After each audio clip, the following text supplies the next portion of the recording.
ప్రభునందు ప్రియమైన వారలారా, దేవుని వాక్యములో నుంచి అపోస్తుల కార్యములు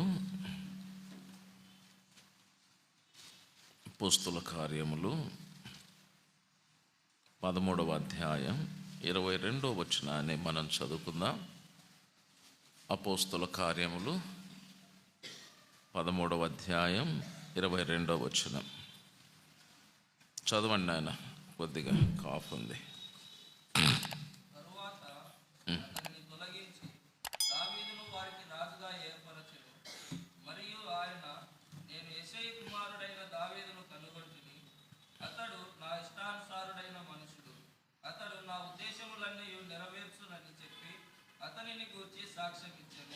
ఓకే,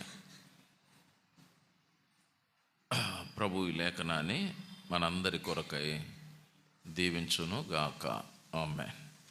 ప్రియమైన వారలారా, మరి దేవుని వాక్యం మనం వినేటప్పుడు అటు ఇటు తిరగడము మంచిది కాదు. బడిలో ఉండేటప్పుడు టీచర్ చెప్పేటప్పుడు అటు ఇటు ఎవరు కూడా తిరగరు, కానీ గుడిలో మాత్రం పాస్టర్ చెప్పేటప్పుడు మాత్రం అటు ఇటు తిరుగుతూ ఉంటారు. ఇదే మనకున్న గొప్ప బలహీనత. బడిలో మర్యాదగా ఉంటారు కానీ గుడిలో మనకు మర్యాద ఉండదు. అసలు బడిలో కంటే గుడిలోనే ఎక్కువగా మనకు మర్యాద ఉండాలి. కానీ అదే గుడిలో మనకేముండదంటే ఆ మర్యాద ఉండదు. మనం ఆ మర్యాదను మనం నేర్చుకుంటే మంచిది. మధ్యలో మనకు కొన్ని సార్లు సమయం వస్తుంది. ఎప్పుడు కానుకలు వేసిన తర్వాత పాట పాడేంత వరకు కొంత సమయం వస్తుంది. ఆ సమయంలో మనకి ఏమైనా కాలకృత్యాలు తీర్చుకోవాలంటే మనం ఆ సమయాన్ని మనం ఉపయోగించుకోవాలి. అంతేగాని దేవుని వాక్యాన్ని మనం చెప్పేటప్పుడు ఆ సమయాన్ని మనం ఉపయోగించుకోవడానికి మనం ప్రయత్నం చేయకూడదు. అలా మనం చేస్తున్నామంటే మనకు మర్యాద తెలియడం లేదనేది అర్థమవుతుంది. మనకేం తెలియడం లేదు. గుడిలో మర్యాద ఉంటుంది, బడిలో మర్యాద ఉంటుంది. బడిలో టీచర్ చెప్పేటప్పుడు ఎవరు అటు ఇటు తిరగరు. అలాగనే గుడిలో కూడా వాక్యం వినేటప్పుడు మనం తిరగకుండా ఉండాలి. అప్పుడే మనకు మర్యాదస్తులుగా మనం ఉంటాం. అప్పుడే మనం ఆత్మీయంగా కూడా బలపడడానికి అర్థమవుతుంది. కాబట్టి దయచేసి పిల్లలను కూడా తల్లులు కొంత కంట్రోల్లో ఉంచుకోవాలి. తండ్రులు కూడా వాళ్ళు కూడా కొంచెం తల్లుల మీద వదిలిపెట్టి ఉండకూడదు. మీరు కూడా పిల్లల విషయాల్లో కొన్ని జాగ్రత్తలు తీసుకోవాలి. ఎందుకంటే పిల్లల గోల ఎక్కువ అవుతుంది మనకు. అంటే పిల్లలందరూ మనకు అవసరమే. మన పిల్లలు మనకు ముద్దే. నాకు కూడా పిల్లలు అంటే చాలా ఇష్టం. దాదాపుగా ఇక్కడ ఉండే వాళ్ళందరినీ ఎత్తుకునేవానే, పెళ్లి చేసిన వాళ్ళని కూడా ఎత్తుకునేవానే నేను చాలామందిని. కాబట్టి ఆ పిల్లల విషయంలో అంటే దైవ సన్నిధిలో ఉండేటప్పుడు మన జాగ్రత్తగా ఉండాలి. వ్యక్తిగతంగా అంటే పిల్లలు నాకు చాలా ఇష్టం. కాబట్టి దయచేసి మీరు దేవుని సన్నిధి యొక్క మర్యాదను కాపాడాలి. అప్పుడే దేవునికి మహిమ కలుగుతుంది. మనము ఆధ్యాత్మికంగా ఉన్నామనేది అర్థమవుతుంది. కాబట్టి ఇది మనము అలవాటు చేసుకోవడం మనం ప్రారంభించాలి. కొన్నిసార్లు మనకు అలవాటు ఉండదు, కానీ అలవాటు చేసుకోవాలి, తప్పదు. మరి ఏం చేద్దాం, అంతే అన్నమాట. రైట్, కొద్ది నిమిషాలు మనం దేవుని వాక్యాన్ని చదువుకుందాం. కొన్ని అత్యవసరమైన పనులు మనకు ఉంటాయి. అంటే ఉండవని నేను చెప్పను. అంటే దాన్ని ఏ టైంలో చూసుకోవాలో ఆ టైంలో మనం చూసుకోవాలి, అంతే. ఈరోజు ప్రకాశం జిల్లాలో ఒక స్థలంలో ఆరాధన ప్రారంభిస్తున్నారు. ప్రకాశం జిల్లాలో ఒక స్థలంలో ఆరాధన కొత్తగా ఒక స్థలంలో ప్రారంభిస్తున్నారు.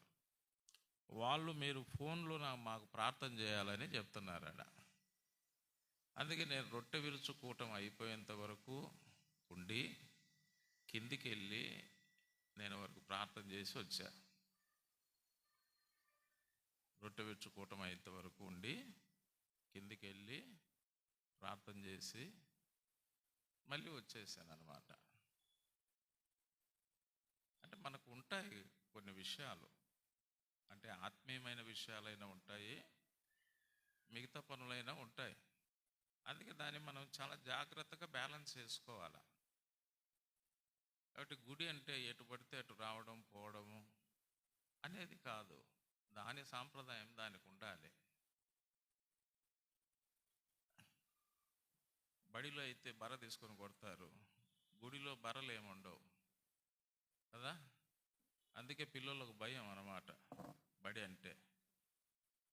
గుడిలో కూడా బర్రలు ఉంటే బాగుండేదిలే. ఇక్కడ దేవుని వాక్యమే మనకు ఒక పెద్ద బర్ర అన్నమాట. ఇక ఏం లేదు. రైట్.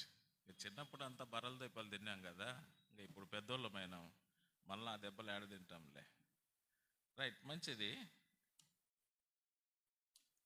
అపోస్తల కార్యములు 13వ అధ్యాయం 22వ వచనాన్ని మనం చదువుకున్నాం. అపోస్తల కార్యములు 13వ అధ్యాయం 22వ వచనం. ఈ వచన భాగంలో తరువాత అతనిని తొలగించి దావీదును వారికి రాజుగా ఏర్పరచెను. అంటే దావీదు కంటే ముందుగా సౌలు ఇశ్రాయేలు ప్రజలకు ఏమై ఉన్నాడు? రాజుగా ఉన్నాడు. అయితే ఇప్పుడు ఆ సౌలు రాజును దేవుడు ఏం చేశాడంట?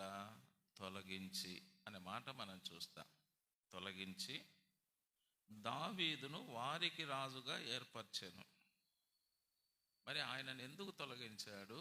ఈయనను ఎందుకు రాజుగా నియమించాడు? ఆయనను ఎందుకు తొలగించాడు? ఈయనను ఎందుకు రాజుగా నియమించాడు, ఏర్పరిచాడు అంటే అక్కడే చెప్తాడు.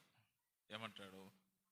మరియు ఆయన, నేను యెష్షై కుమారుడైన దావీదును కనుగొంటిని, అతడు నా ఇష్టానుసారుడైన మనుష్యుడు. దేవుడు ఏమంటాడు? నేను యెష్షై కుమారుడైన దావీదును కనుగొంటిని, అతడు నా ఇష్టానుసారుడైన మనుష్యుడు. అంటే ఈ దావీదు ఎవరంట? దేవుని ఇష్టానుసారుడైన మనుషుడు అంట. అంటే కదా సౌలు దానికి ఆపోజిట్, దేవునికి కష్టమైన మనుషుడు. సౌలు ఎవరు? దేవునికి కష్టమైన మనుషుడు. దావీదు దేవునికి ఇష్టమైన మనుషుడు. అది కాబట్టి దేవునికి కష్టం కలిగించే సౌలును దేవుడు తొలగించాడు. దేవునికి ఇష్టమైన దావీదును దేవుడు ఏర్పరచుకున్నాడు. అందుకే అతడు నా ఇష్టానుసారుడైన మనుషుడు, అతడు నా ఉద్దేశములు నెరవేర్చునని చెప్పి అతనిని గురించి సాక్ష్యం ఇచ్చాను. దావీదుని గురించి ఎవరు సాక్ష్యం ఇస్తున్నారు? దేవుడే సాక్ష్యం ఇస్తున్నాడు. అంటే దావీదును నేను ఎందుకు ఏర్పరచుకున్నానో దేవుడు చెప్తున్నాడు. అక్కడ ఒక వివరణ ఇస్తున్నాడు. నేను ఎందుకు దావీదును ఏర్పరచుకున్నాను అంటే, అతడు నా ఇష్టానుసారుడైన మనుషుడు, అతడు నా ఉద్దేశములన్నీ నెరవేర్చును. ఎందుకు నేను సౌలును తొలగించానంటే, అతడు నాకు కష్టమైన మనుషుడు, నా ఉద్దేశములు ఆ వ్యక్తి నెరవేర్చలేకపోయాడు. అందుకే నేను సౌలును తొలగించి దావీదును ఏం చేశాను? ఏర్పరచుకున్నాను. అంటే ఇక్కడ మనం నేర్చుకునే పాఠం ఏంటంటే, దేవుడు ఏర్పరచుకున్న వారు దేవునికి ఇష్టమైన మనుషులుగా ఉండాలి. దేవుడు ఏర్పరచుకునేవారు దేవుని ఉద్దేశాలు నెరవేర్చే వ్యక్తులుగా ఉండాలి. అది ముఖ్యమైనది. దేవుడు ఏర్పరచుకున్న వ్యక్తులు దేవునికి ఇష్టమైన మనుషులుగా ఉండాలి. దేవుని యొక్క ఉద్దేశాలు నెరవేర్చేవారుగా ఉండాలి. అంటే ఆయనకు ఇష్టమైన మనుషులైతేనే ఆయన ఉద్దేశాలు నెరవేరుస్తారు. మరి దేవునికి ఇష్టమైన మనుషులుగా ఎట్లా ఉండాలి మనం? చెప్పండి. ఏం చేస్తే దేవునికి ఇష్టమైన మనుషులంగా మనం మారిపోతాం? ఏం చేస్తే ఇష్టమైన మనుషులుగా దేవునికి మనం మారిపోతాము? అంటే దేని బట్టి మనం దేవునికి ఇష్టమైన మనుషులం అవుతాం చెప్పండి? కొంతమంది అంటారు కదా, కొంతమంది అంటారు కుటుంబంలో కూడా సిస్టర్స్ అంటూ ఉంటారు, అప్పుడు నేనేం చేసినా ఈయనకు ఇష్టం ఉండదక్క అంటూ ఉంటారు సిస్టర్స్ కదా. ఏమంటారు? నేనేం చేసినా కూడా, ఏం చేసినా కూడా ఆయనకు ఇష్టమేమి ఉండదక్క, అన్ని తప్పులు పడతా ఉంటాడక్క అని సిస్టర్స్ వాళ్ళ భర్తల గురించి చెప్తూ ఉంటారు. అలాగనే కొన్నిసార్లు పిల్లలు కూడా చెప్తూ ఉంటారు, నేనేం చేసినా కూడా మా పేరెంట్స్ ఒప్పుకోరు అని చెప్తూ ఉంటారు. నేనేం చేసినా కూడా వాళ్ళు ఒప్పుకోరు అంటే నేను ఇష్టమైన కుమారునిగా కుమార్తెగా వాళ్ళు నన్ను చూడడం లేదు అని చెప్తా ఉంటారు. అయితే కుటుంబ విషయాలు వేరు, దేవుని విషయం వేరు. కుటుంబ విషయాలు వేరు, దేవుని విషయాలు వేరు. అయితే దేవుడు ఏం చేస్తే మనం ఇష్టమైన వ్యక్తులుగా ఉంటాం, దేని బట్టి మనం దేవునికి ఇష్టమైన వ్యక్తులుగా ఉంటాం. దేవునికి ఇష్టమైన వ్యక్తులే దేవుడు ఏర్పరచుకునే వ్యక్తులు. అది దేవునికి ఇష్టమైన వ్యక్తులుగా మనం ఉంటే దేవుడు మనల్ని ఏర్పరచుకుంటాడు అంతే. మరి దేవునికి ఇష్టమైన వ్యక్తులుగా ఎలాగ మనం మారిపోతాము, దేని బట్టి? నెంబర్ వన్ మనం చూడండి, ఇదే దైవ గ్రంథమైన బైబిల్లో హెబ్రీ పత్రిక 11వ అధ్యాయం 6వ వచనం. హెబ్రీ పత్రిక 11వ అధ్యాయం 6వ వచనం చదువుతారా? విశ్వాసము లేకుండా దేవునికి ఇష్టుడై ఉండుట అసాధ్యము. అంటే దేవునికి ఇష్టుడై ఉండాలంటే ఏముండాలి? విశ్వాసం ఉండాలి. విశ్వాసము లేకుండా దేవునికి ఇష్టుడై ఉండుట అసాధ్యం అన్నాడు. అలాగైతే దేవునికి మనం ఇష్టలుగా ఉండాలంటే దేవుని యందు మనకు విశ్వాసం ఉండాలి. అది ముఖ్యమైనది. ఎవరి యందు విశ్వాసం ఉండాలి? దేవుని యందు విశ్వాసం. అది చెప్పాడు. విశ్వాసము లేకుండా దేవునికి ఇష్టలై ఉండుట అసాధ్యం. కాబట్టి ఒక వ్యక్తి దేవునికి ఇష్టమైన మనుషుడుగా ఎప్పుడు చేయబడుతున్నాడంటే ఆ దేవుని యందు విశ్వాసం కలిగి ఉండాలి. అది ప్రియులారా, చూడండి, దైవ గ్రంథమైన బైబిల్లో కీర్తన గ్రంథం 22వ కీర్తన 9వ వచనం చదవండి. గర్భము నుండి నన్ను తీసిన వాడవు నీవే కదా, నేను నా తల్లి యొద్ద స్తన్యపానము చేయుచుండగా నీవే గదా నాకు నమ్మిక పుట్టించితివి. చూడండి, నేను నా తల్లి యొద్ద స్తన్యపానము చేయుచుండగా నీవే గదా నాకు నమ్మిక పుట్టించితివి అన్నాడు. అంటే దావీదు బాల్య దినాల గురించి చెబుతున్నాడు. నేను మా అమ్మ దగ్గర పాలు తాగుతూ ఉన్నప్పుడే నీవు నాకు నమ్మిక పుట్టించావు.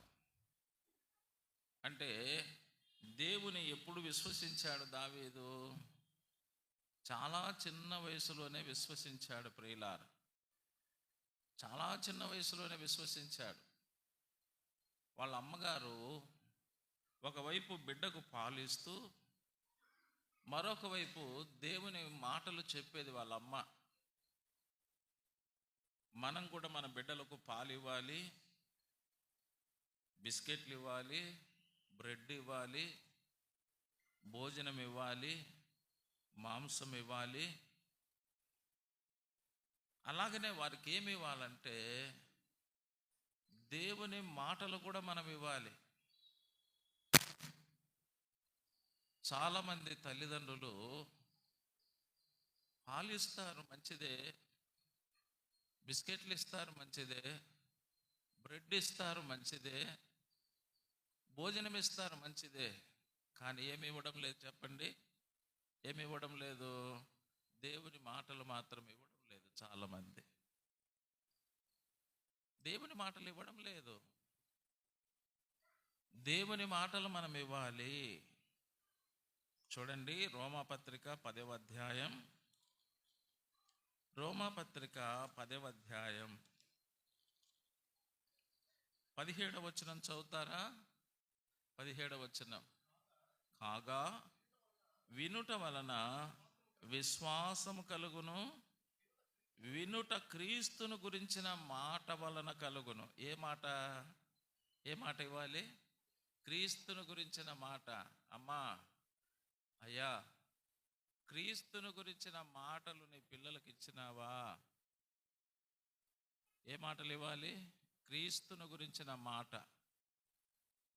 ఈ మాటలు వాళ్ళకి ఇస్తే ఆ మాట వినుట వలన వారికి ఏం కలుగుతుంది?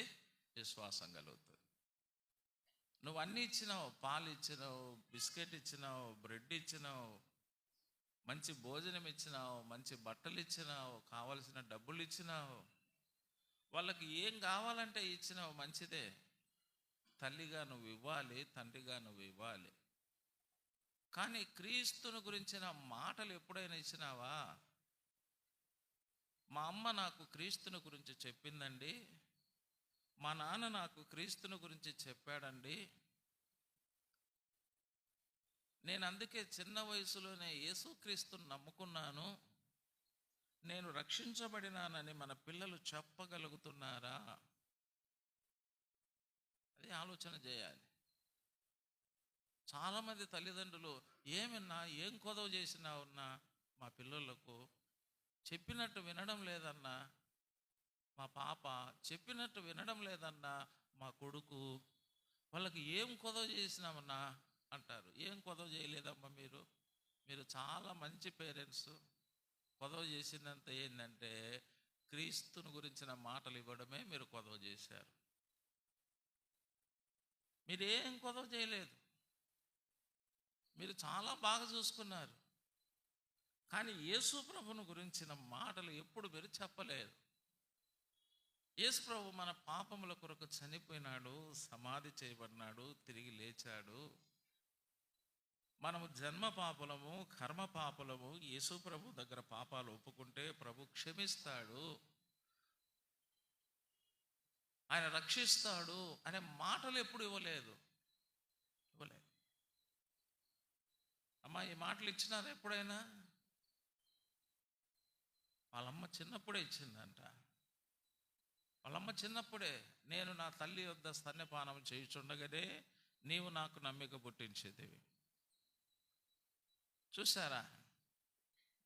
ఒకవైపు ఆ మదర్ పాలనిస్తుంది, రెండో వైపు దేవుని వాక్యం అనే పాలు కూడా పట్టేసింది. చిన్న వయసులోనే దేవుని యందు విశ్వసించిన వాడు. కాబట్టి విశ్వాసం లేకుండా ఏం కారు? ఇష్టలుగా మారలేరు. ఈనాడు చాలామంది పిల్లలకి ఏం లేదంటే విశ్వాసం లేదు. ప్రభు అయిన యేసునందు విశ్వసించిన అనుభవం లేదు, విశ్వాసం లేదు. కాబట్టి దావీదుకి ఏముంది చెప్పండి? ఏముంది? విశ్వాసం. అందుకే దేవునికి ఇష్టడైనటువంటి మనుషుడుగా ఉన్నాడు. ఒక వ్యక్తి దేవునికి ఇష్టమైన మనుషుడు ఎప్పుడైతున్నాడంటే విశ్వాసమును బట్టి. ఆ విశ్వాసం ద్వారానే రక్షణ, విశ్వాసం ద్వారానే పాప క్షమాపణ, విశ్వాసం ద్వారానే పరలోకం ఆ వ్యక్తి సంపాదించుకుంటున్నాడు. విశ్వాసం ద్వారానే దేవుని కుమారుడుగా, దేవుని కుమార్తెగా అధికారం సంపాదించుకుంటున్నాడు. కాబట్టి ఈ విశ్వాసం, దేవునికి ఇష్టడైన మనుషుడుగా ఉండాలంటే దేవుని యందు విశ్వసించిన అనుభవం ఉండాలి. కొంతమందికి ప్రార్థనకు వస్తున్నారు పోతున్నారు కానీ విశ్వాసం ఏం లేదు. వస్తున్నారు పోతున్నారు, ఏం లేదు, విశ్వాసం లేదు. ఏం ఉపయోగం ఏముంది? బావిలో రాయి ఉంటుంది, బావిలో రాళ్ళు ఉంటాయి, రాళ్ళల్లో మాత్రం నీళ్లు ఉండవు. కొంతమంది మందిరాలలో మాత్రం ఉంటారు, వస్తుంటారు పోతుంటారు, వచ్చిందిలే పోయిందిలే, మేము ఎన్నేళ్ళ నుంచి వచ్చాండాం పోతాండాం, ఈ మాటలు మాత్రం చెప్తూ ఉంటారు. కానీ బావిలో రాళ్ళు ఉన్నాయి, కానీ రాళ్ళల్లో మాత్రం నీళ్లు లేవు. ఏం ఉపయోగం ఏముంది? దేవునికి ఇష్టమైన మనుషులుగా మనం మారలేం. కాబట్టి విశ్వాసం ద్వారా మనం ఏమవుతున్నామంటే ఇష్టలుగా, ఇష్టమైన వ్యక్తులుగా మనం మారుతున్నాం. రెండవది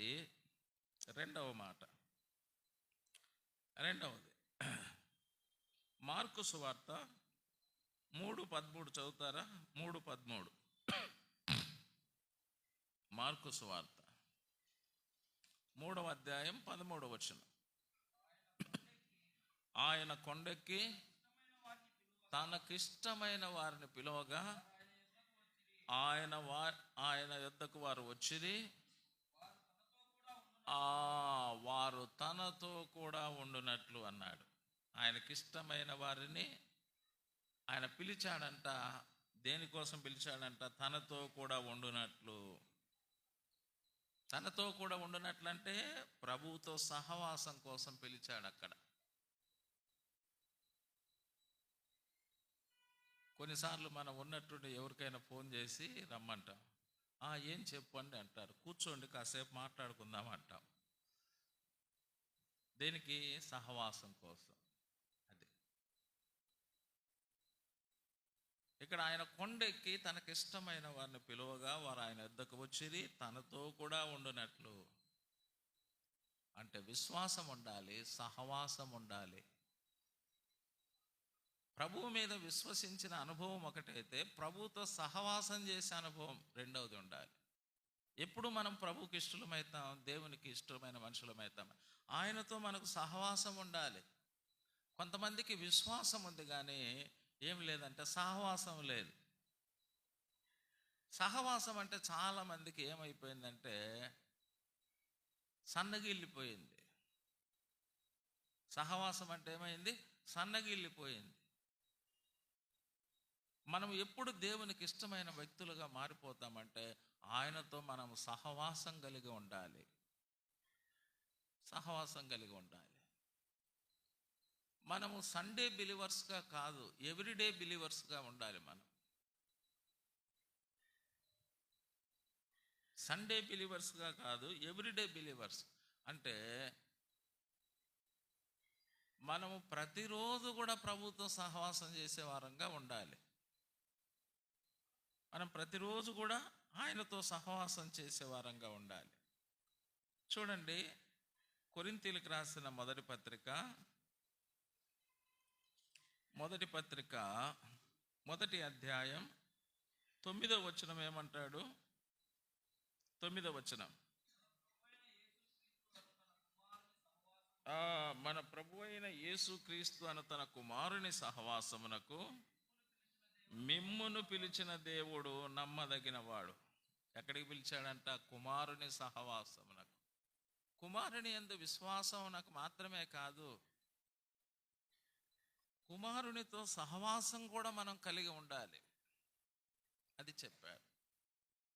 అలాగనే ఆ కుమారుడు స్వరక్తం ఇచ్చి సంపాదించాడే సంఘం. ఆ సంఘముతో కూడా సహవాసం కలిగి ఉండాలి. అది కుమారునితో సహవాసం ఉండాలి. ఆయన స్వరక్తం ఇచ్చి సంపాదించాడే సంఘం. ఆ సంఘముతో కూడా మనం ఏమై ఉండాలి? సహవాసం కలిగి ఉండాలి. అది ముఖ్యమైనది. ఈ సహవాసం ద్వారా మనం ఏమవుతున్నామంటే ఆయనకు ఇష్టమైన మనుషులుగా ఉన్నాం. కొంతమందికి ప్రభు అయిన యేసుతో సహవాసం లేదు, ఆయన సంఘముతో కూడా సహవాసం లేదు. యేసు ప్రభుతో మనకు వ్యక్తిగతంగా సహవాసం ఉంటుంది. అలాగనే సంఘ కూడికల ద్వారా మనకు సంఘముతో సహవాసం ఉంటుంది. మనం వ్యక్తిగతంగా క్రీస్తుతో ఎప్పుడూ సహవాసం కలిగి ఉండాలి. అలాగనే మనం సంఘ కూడికలకు చేరి వస్తూ సంఘముతో కూడా మనం సహవాసం కలిగి ఉండాలి. ఈ రెండు మనకు ముఖ్యమైనవి ప్రియులారా. ఈ రెండు కూడా ముఖ్యమైనవి.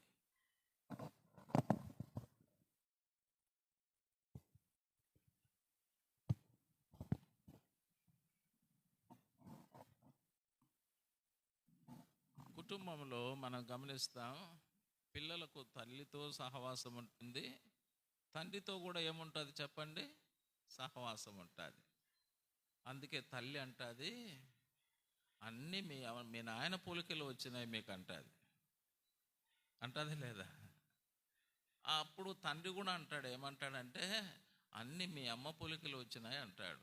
దేని బట్టి చెప్పండి? ఈ సహవాసాన్ని బట్టి.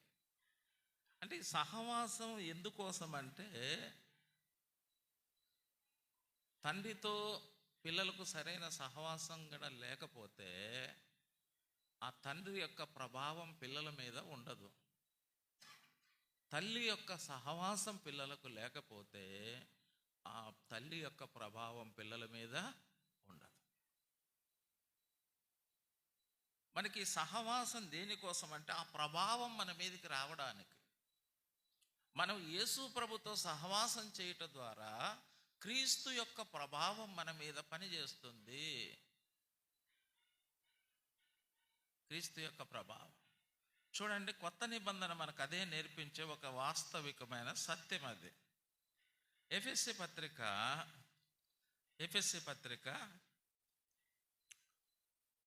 4వ అధ్యాయం మనకు తెలిసిన వాక్య భాగం 15వ వచనం చూడండి. ప్రేమ కలిగి సత్యము చెప్పుచు క్రీస్తు వలె ఉండుటకు మనం అన్ని విషయములలో ఎదుగుదాం. క్రీస్తు వలె ఉండుటకు.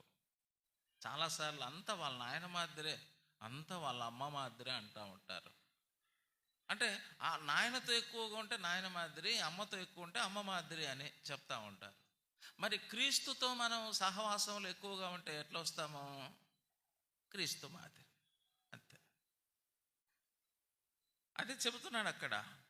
క్రీస్తుతో సహవాసం కలిగి ఉంటే క్రీస్తు ప్రేమ కలిగిన వాడుగా ఉంటాడు, మనము కూడా అలాగ ప్రేమ కలిగిన వారంగా ఉంటాం.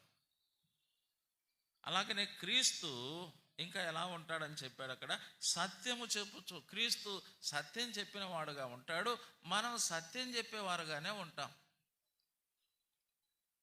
అది ఆ ప్రేమ కలిగి సత్యము చెప్పుచు క్రీస్తు వలె ఉండుటకు మనం అన్ని విషయాలలో ఎదుగుతాం. అంటే ఆ క్రీస్తు ప్రభు యొక్క ప్రభావం మన మీద పనిచేస్తుంది. ఆయనతో సహవాసం చేసాం, ఆయన వలె మనం ఎదుగుతామంటే ఆయన పోలికలు మనలో కనపడతాయి. ప్రతి బిడ్డలో తండ్రి పోలికలు కనపడతాయి, తల్లి పోలికలు కనపడతాయి. 50-50 ఉంటాయి, ఎప్పుడు కూడా 100% ఉండవు. 50% తండ్రి పోలికలు, 50% తల్లి పోలికలు కనపడతాయి.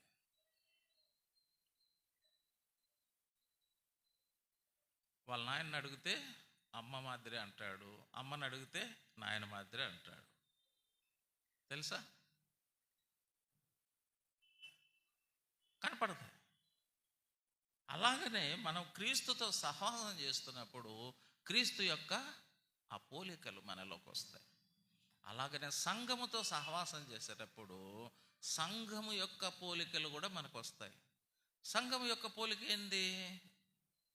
2వ కొరింథీ పత్రిక చూడండి, 6వ అధ్యాయం 14వ వచనం చూడండి. 14 నుంచి చదువుదాం.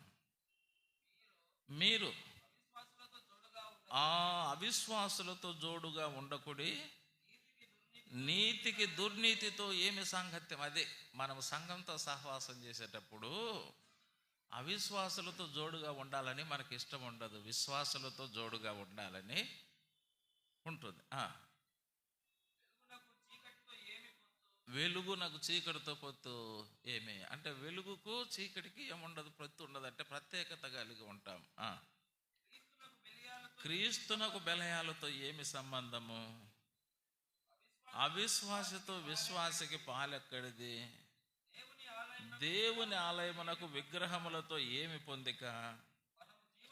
మనము జీవం కలిగిన దేవుని ఆలయమై ఉన్నాము. అందుకు దేవుడు ఇలాగ సెలవిచ్చుచున్నాడు,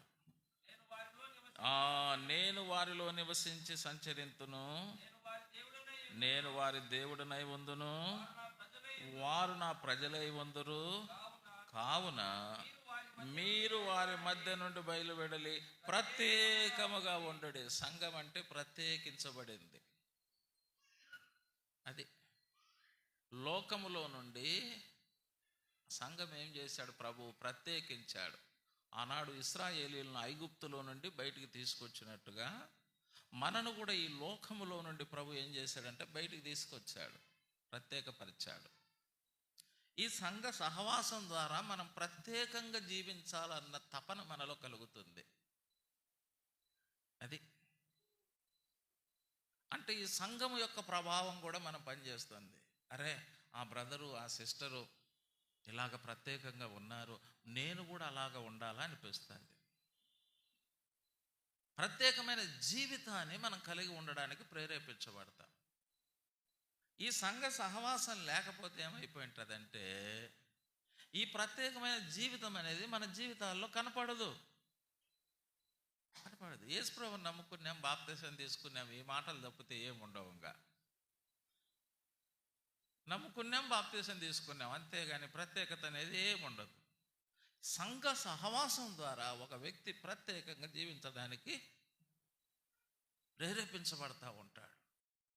ఎందుకంటే ఈ లోకములో నుండి దేవుడు సంఘాన్ని ఏం చేశాడంటే ప్రత్యేకపరిచాడు. బయటికి వచ్చింది సంఘం అది చెప్పాడు. కాబట్టి లోకము, లోక పద్ధతులు, లోక ఆచారాలు, లోక విధానాలు, వాటిలో నుంచి దేవుడు ఏం చేశాడంటే బయటికి తీసుకొచ్చాడు. ఈ సంఘ సహవాసం ద్వారా ప్రత్యేకమైన జీవితాన్ని జీవించడానికి ఇష్టపడతాం మనం. ఈ సహవాసమే లేకపోతే ఏమంటాం? క్రిస్మస్ వస్తే హ్యాపీ క్రిస్మస్ అంటాం, సంక్రాంతి వస్తే హ్యాపీ పొంగల్ అంటాం, రంజాన్ వస్తే హ్యాపీ రంజాన్ అంటాం, ఇంకా ఏది వచ్చినా కూడా అన్ని దానిలకు హ్యాపీనే అంటాం. ఈ ప్రత్యేకత లేకపోతే అన్నీ హ్యాపీనే. నాకు పాపిగా ఉండేటప్పుడు అన్నీ హ్యాపీగానే ఉంటాయి. ఎప్పుడైతే పాప క్షమాపణ పొందుతాడో అన్నీ హ్యాపీగా ఉండవు. ఆ వ్యక్తికి అన్నీ హ్యాపీగా ఉండవు. పాపిగా ఉండేటప్పుడు చెడు హ్యాపీగానే ఉంటుంది, మంచి హ్యాపీగానే ఉంటుంది. ఎప్పుడైతే పరిశుద్ధుడైతాడో చెడు అతనికి హ్యాపీ అనిపించదు. చెడుని అసహించుకుంటాడు, మంచిని హత్తుకుంటాడు, ప్రత్యేకమైన జీవితాన్ని ప్రారంభిస్తాడు. అది చెప్పాడు. కాబట్టి ఎప్పుడు మనము ఆయనకి ఇష్టలుగా ఉంటామంటే సహవాసం మనం కలిగి ఉండాలి. అందుకే దేవుని బిడ్డలు సహవాసాన్ని నిర్లక్ష్యం చేయొద్దు అని చెప్పేది. ఇళ్ళ దగ్గరే ఉంటారు, మసులుతానే ఉంటారు, ఏమనుకోబాకండి మీరు. ఈడ కూడిక జరిగేటప్పుడు నేను కొంతమంది యవనస్తులను పెట్టి మీ ఇళ్ళ దగ్గరికి పంపిస్తా. మీరు నిజాయితీగా నిజంగా పనులలో ఉన్నారా, అనవసరంగా ముచ్చట్లు వేస్తున్నారనే తెలుస్తా.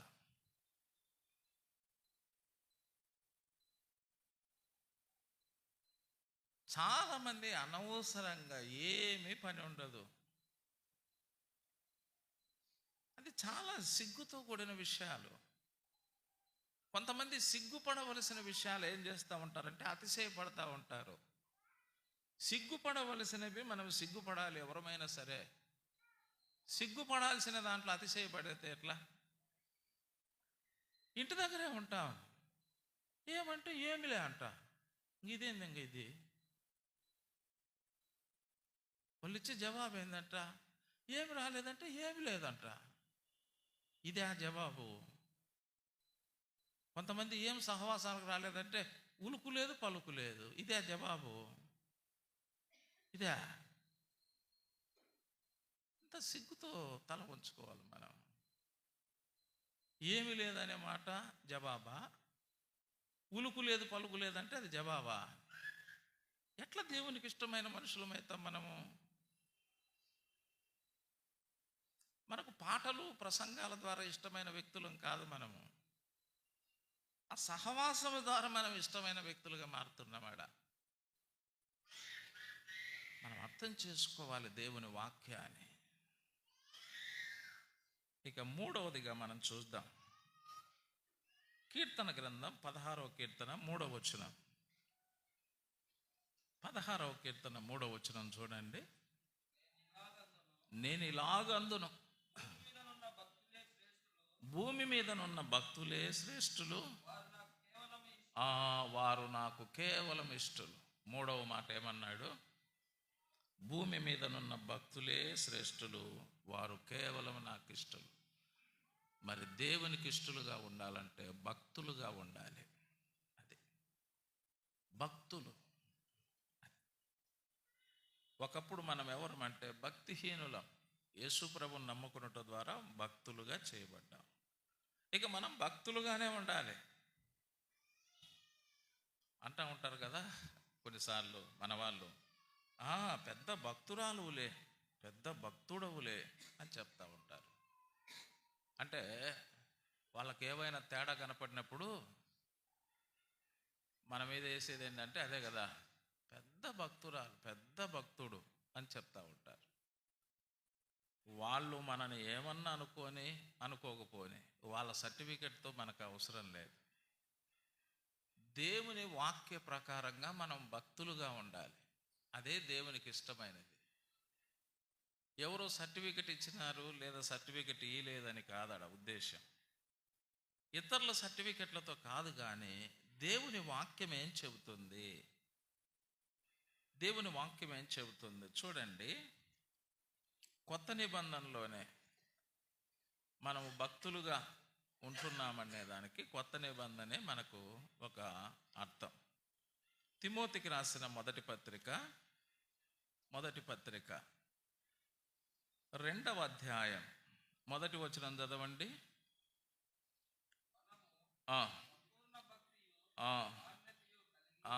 ఏమన్నాడు? మనము సంపూర్ణ భక్తియు మాన్యతయు కలిగి.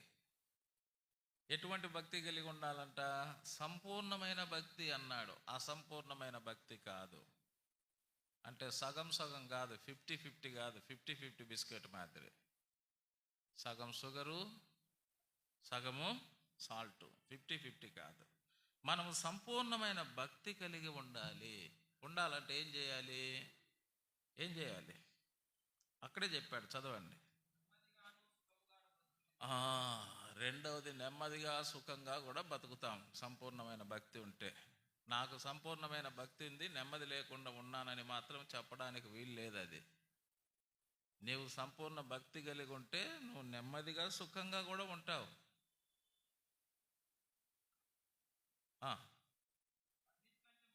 అన్నిటికంటే ముఖ్యముగా మనుషులందరి కొరకు. అంటే ఈ భక్తి కలిగిన వాళ్ళు ఏం చేస్తారు? అది మనుషులందరి కొరకును, రాజుల కొరకును, అధికారులందరి కొరకును విజ్ఞాపనలను, ప్రార్థనలను, యాచనలను, కృతజ్ఞతాస్తుతులను చేయవలనని హెచ్చరించుచున్నాను.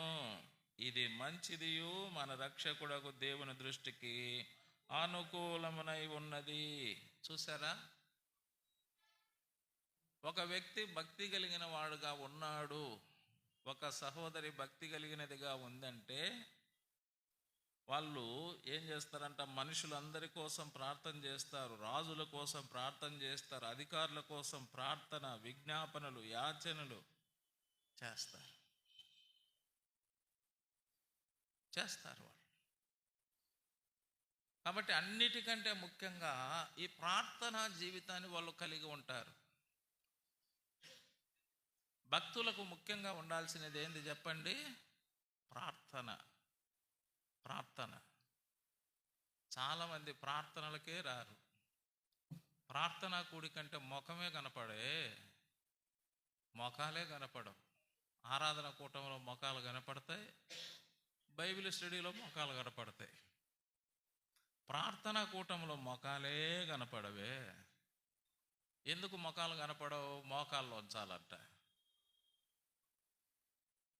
మోకాళ్ళు కనపడేటైతే బాగున్నాయి, మోకాళ్ళు వంచాలంటే బాగలేదు మన పరిస్థితి. నువ్వు మోకాళ్ళు వంచలేకపోతే కుర్చీలోనే కూర్చొని ప్రార్థన చేయి. నేను బలవంతంగా ఎవరు మోకాళ్ళు వంచమంటున్నారు?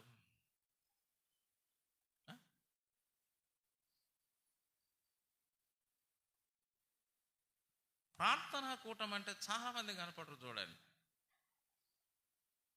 అన్నిటికంటే ముఖ్యంగా మనుషులందరి కొరకు, రాజుల కోసం, అధికారుల కోసం ప్రార్థన, విజ్ఞాపన, యాచనలు చేయాలి. అంటే మనం వ్యక్తిగతంగా చేయాలి, కుటుంబముగా చేయాలి, సంఘముగా కూడా చేయాలి. ఇది భక్తి కలిగిన వారు చేసేది ఏంటంటే ప్రార్థన.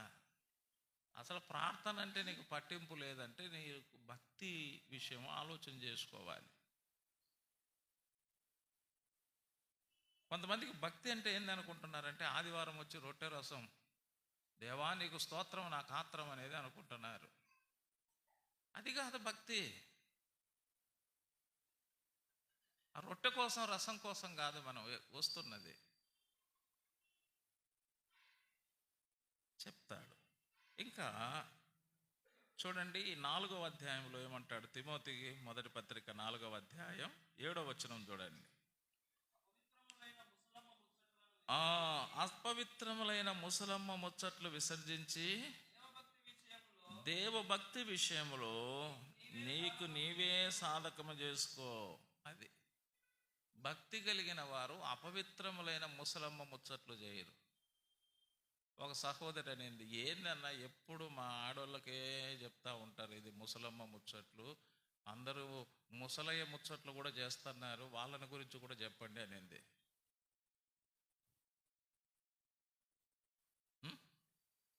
అంటే స్త్రీలు మాత్రమే కాదు ముచ్చట్లు వేస్తూ ఉండేది, పురుషులకు కూడా అనవసరంగా ముచ్చట్లు వేసే వాళ్ళు ఉన్నారు, అది కూడా చెప్పండి అన్న ఒకసారి మీరు వాక్యం చెప్పేటప్పుడు అనేది. స్త్రీలైనా పురుషులైనా ముసలమ్మ ముచ్చట్లు, అనవసరమైన మాటలు అవసరం లేదు. అవసరమైతే మాట్లాడుకుందాం, అనవసరమైనవి మాట్లాడుతున్నామంటే దాంట్లో ఏమొస్తున్నాయంటే అపవిత్రమైనవి వస్తున్నాయి. విస్తారమైన మాటలలో ఏం వస్తుంది? దోషం వస్తుంది. దోషం వస్తుంది. మనం దోషులం అవుతున్నామే కానీ నిర్దోషులుగా ఉండలేము. అలాగా అది చెప్పాడనమాట. స్త్రీలైనా పురుషులైనా ఎంతవరకు మాట్లాడాలో అంతవరకే మనం మాట్లాడుకోవాలి. అంతకు మించిగా మాట్లాడినప్పుడే దోషులుగా మారిపోతున్నాం. ఇద్దరు వ్యక్తులు ఎక్కువసేపు మాట్లాడినారనుకో, మూడో వ్యక్తి గురించి చెడ్డగా మాట్లాడుతున్నారంట. అందుకే అవి మనకు అవసరం లేదు. వేరే వాళ్ళని గురించి చెడ్డగా మనం అక్కడ ప్రస్తావిస్తున్నామంటే మన భక్తి జీవితాన్ని కోల్పోయి భక్తిహీనత ప్రారంభపడుతుందని అర్థం చేసుకోవాలి.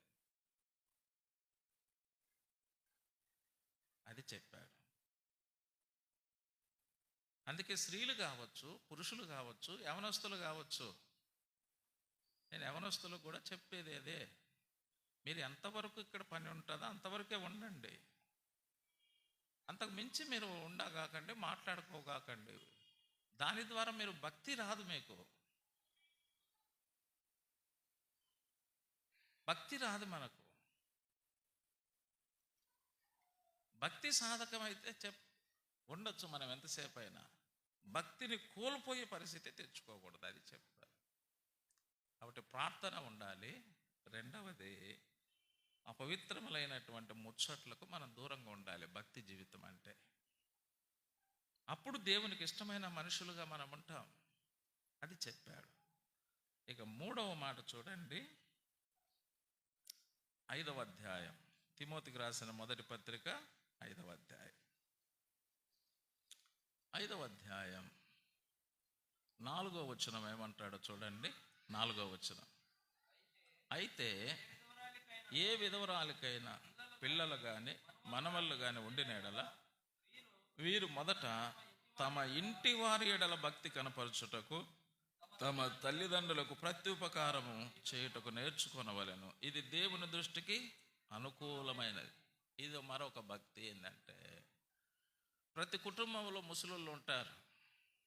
ఈ ముసలోళ్ళ బాధ్యత ఎవరిదంటే వాళ్ళ పిల్లలదే ఈ బాధ్యత. కుమారులు కావచ్చు, కుమార్తెలు కావచ్చు.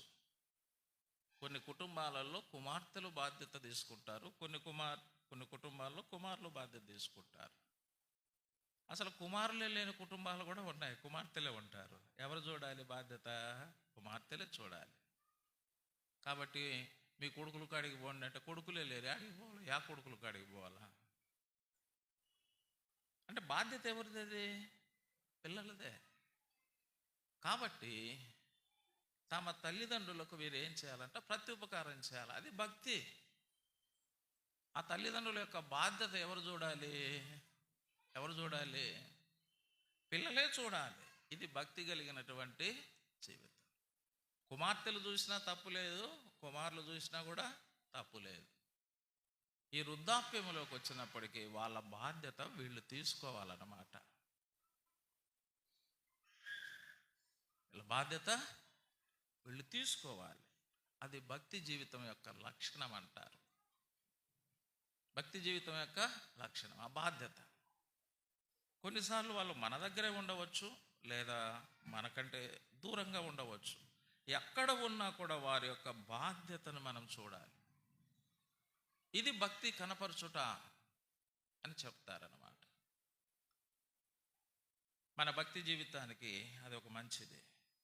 మన తల్లిదండ్రులు కావచ్చు, మన అత్తమామగారు కావచ్చు, వృద్ధాప్యములు ఉన్నప్పుడు వారికి ప్రత్యుపకారం చేయుట అనేది మన యొక్క బాధ్యత. మన యొక్క బాధ్యత. బాధ్యతే ఒక భక్తి జీవితము అని చెప్పాడు అక్కడ. కాబట్టి ప్రియమైన దేవుని బిడ్డలారా, ఎవరు ఇష్టలు దేవుని కంటే? భక్తులే ఇష్టలు. భక్తుడు ప్రార్థన అంటే మొదట ప్రార్థనకు ప్రాధాన్యత ఇస్తాడు. భక్తుడు అపవిత్రమైన ముచ్చట్లకు దూరంగా ఉంటాడు. భక్తుడు ఒక బాధ్యత కలిగి ఉంటాడు. తల్లిదండ్రుల విషయంలో బాధ్యత, పిల్లల విషయంలో బాధ్యత, భార్య విషయంలో బాధ్యత, భర్త విషయంలో బాధ్యత. బాధ్యత లేని వాడు ఎప్పుడు భక్తుడు కాదు. ఒకసారి ఒక ఇంట్లో మేము ప్రార్థన చేయడానికి వెళ్ళాం. అమ్మా, అతను బ్రదర్ వస్తున్నాడు కదా చర్చికి, మీరు రావచ్చు కదమ్మా, బాగుంటుంది కదా పాపం తీసుకొని వస్తే అంటే, అన్న ఏమనుకో, ఒక మాట ఒక చెప్తాను నీతో. నేను చెప్పుమ్మా అన్న. ఈ మనిషి ప్రార్థనకు వస్తాడే కానీ ఏ బాధ్యత లేనోడు నానేంటి. ఈ మనిషి దేనికి వస్తాడు? ప్రార్థనకు. నా గురించి బాధ్యత లేదు, నా కూతురు గురించి బాధ్యత లేదు. మేము ఎందుకు రావాలన్నా ఆ మనిషి వెనక బట్టి ప్రార్థన కానీ ఏం చెప్పాలా? ఏం చెప్పాలి? చూసారా? కుటుంబం అంటే బాధ్యత కలిగిన వారంగా మనం ఉండాలి. ఇటుకొచ్చి 4 పాటలు పాడుకోవడానికి, 4 మాటలు చెప్పుకోవడానికి ఇది భక్తి కాదు. ఈడ నిలబడితే భక్తి కాదు. అందరికీ కనపడి వందనాలు చెప్తే భక్తి కాదు. కుటుంబములో నీ భార్య గురించి, నీ పిల్లల గురించి, నీ తల్లిదండ్రుల గురించి నువ్వు బాధ్యత లేకుండా నేను భక్తి కలిగిన వాణి అని చెప్పుకోవడానికి కాదు. అక్కడ ఆ సహోదరుడు చనిపోయినాడు, లేడు మన మధ్య ఇప్పుడు. ఆయన భార్యను బిడ్డను దేవుని కొరకు సంపాదించుకోకుండానే చనిపోయినాడు. ఎంత బాధాకరమైంది అది. ఏమన్నంటే ఇంత కోపం ఉన్నా మళ్ళా లేచాడన్న మీదికి అనేది. లేచాడమ్మా, బాధ్యత లేని వాళ్ళంతా లేచానే ఉంటారు. ఏం చేస్తాం? నువ్వు చూచానే ఉండాలా? ముఖాన్నే చెప్పింది, అతని ముఖాన్నే. అందుకే కొంతమంది ముఖాన్నే చెప్తారని ఇంటికాడికి రావాకండి నా ప్రార్థనకు అంటారు. ఏమ్మా చూసారా? భక్తి కలిగి ఉండాలి. బాధ్యత భక్తి అంటే మంచిది. ప్రార్థన చేసుకుందాం. కాబట్టి దేవునికి ఇష్టమైన మనుషులంటే విశ్వాసం, 2 సహవాసం, 3 భక్తి. ఇంకా మిగతా విషయాలు తర్వాత మనం ఆలోచన చేద్దాం.